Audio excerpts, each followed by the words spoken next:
Okay, so some ways you can make protein ice cream is you can get whey protein. I like to use Ghost or some other protein powders that you think might taste good. Like this one is coffee ice cream. Another one that tastes great is, I'll show the brand in a separate section of the video, but it's like Fruity Pebbles. Tastes really nice. It tastes just like the cereal itself. First thing you're going to want to do is you're going to want to put your blender on your scale, and you're going to want to measure out 300 to 310 grams of ice. Put that in.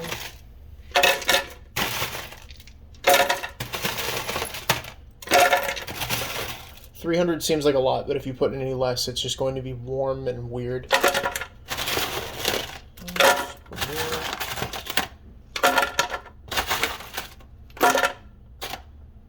That's fine. So 304 in there. There we go. The next thing you're going to want to do is grab your protein powder of choice. Now, personally, you're going to want to try and find a protein powder that's lower in calories per gram, and something that would preferably be lower in sugar if you can find it. This one happens to be vegan, but vegan doesn't even matter. You're basically just going to be looking for your calories and sugar intake, because sugar is higher in calories than a lot of things that can be put into protein powder. You're going to want to try and measure out 55 grams. So just reset your scale, just tear it to 0, looking for 55 grams. 34, 36, probably one more scoop, a little less than one more scoop, and you'll be good to go. 46, 47, 50. All right, probably will jump.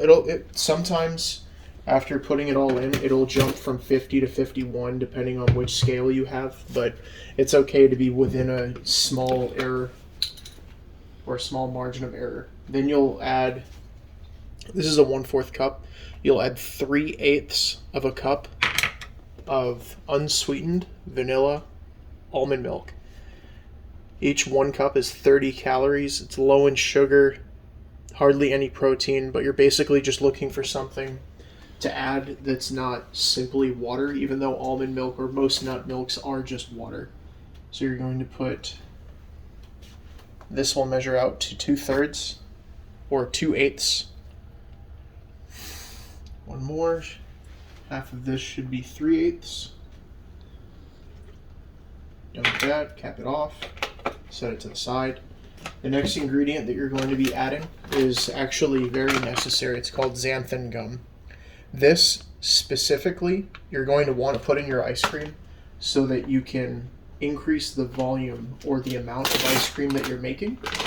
Without this, you may make like more or less just a very light ice cream smoothie. But if you were to do it with the xanthan gum, it'll go from very low down here in volume all the way up to there, and it'll actually just equal out to the amount of calories you measured with the 55 grams of protein powder. How much? So you're going to add 3/4 of a teaspoon. It's okay to just get a rough estimate. You can kind of just eyeball this one.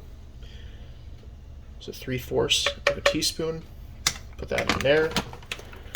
One of the best parts is that it's really low mess. But since I'm doing a coffee ice cream flavor, I really enjoy mocha, so I'm going to add Hershey's, forgetting, 0 sugar or low sugar. Let's read the package.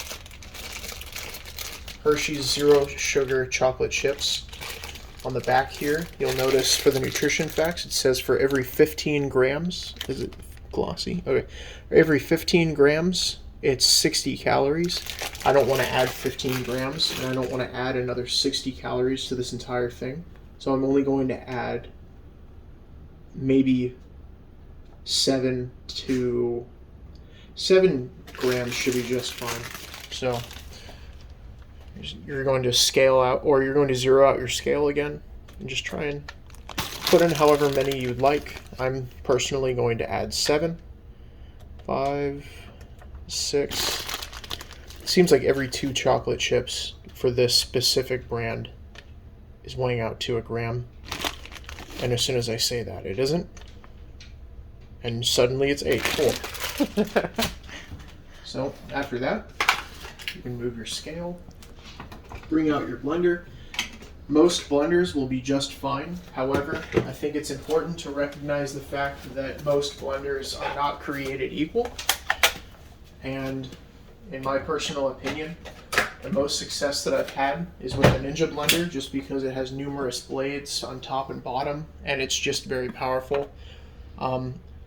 When making this, it's important to recognize most of the things on the bottom contain most of your liquid and ice, so it will take a minute or two to actually kick up and blend everything in there. However, eventually it will happen. You can put it on low initially if you'd like, but you could just throw it on high, leave it alone, put all the rest of your things away, do your dishes, and just